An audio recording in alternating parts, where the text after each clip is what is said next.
On va aller sur l'alpage de Ritor. Ce matin, au-dessus de Pralognan-la-Vanoise, près de 200 touristes sont au rendez-vous pour une journée de découverte du Beaufort.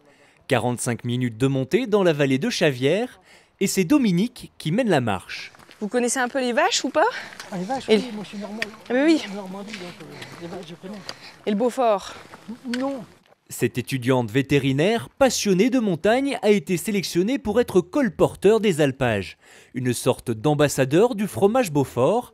Alors durant le mois d'août, elle accompagne les touristes à la rencontre des producteurs en Tarentaise. C'est faire le lien entre les agriculteurs et le public pour expliquer le travail qu'ils font. Parce que c'est vraiment un fromage qui est fait dans une tradition et avec un cahier des charges très précis en fait. Et du coup, c'est vraiment expliquer aux gens le savoir-faire des alpagistes. Et justement, direction l'atelier où les visiteurs sont invités à découvrir comment se fabrique le fromage. Une fois que le lait est à 33 degrés, on rajoute la présure. La présure, c'est ce qui va servir à faire passer le lait de l'état liquide à l'état solide. Gaël, l'alpagiste, produit ici du Beaufort chalet d'alpage AOP matin et soir. Les fromages restent tout près 24 heures. On va les retourner 5 fois. Des animations comme celle-ci sont organisées tous les lundis et jeudis avec les colporteurs. Ils sont 3 à sillonner chaque vallée de production, Beaufortin-Val d'Arly, Tarentaise et Maurienne.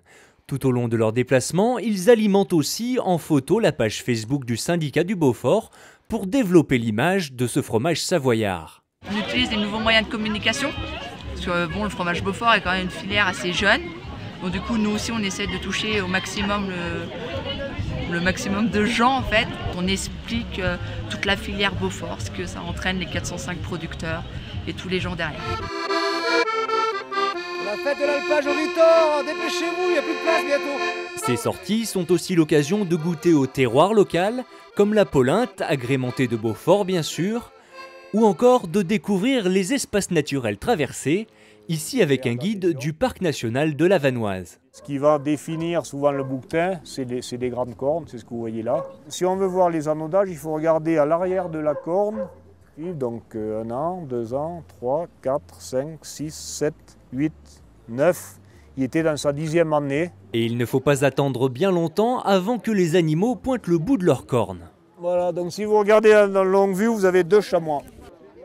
De quoi faire le plein de souvenirs et peut-être devenir à son tour ambassadeur de la montagne savoyarde.